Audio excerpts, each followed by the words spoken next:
How to change your Discord picture. That's what I will show you in this video.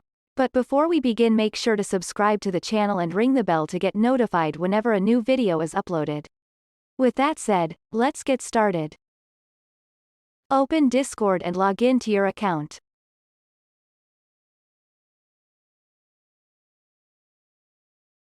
Click on the profile icon at the bottom right of the screen. Click on User Profile. Click on the profile picture.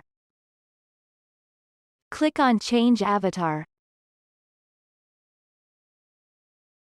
Select the picture that you want.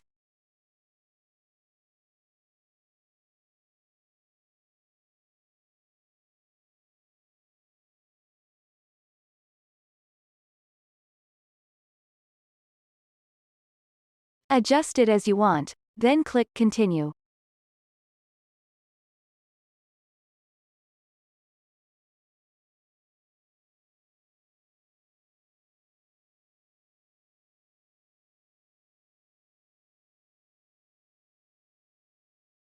Click on the Save button at the bottom right of the screen.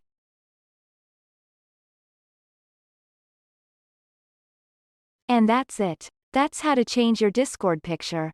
If you have any questions, please leave them in the comments section down below. With that said, see you in the next video.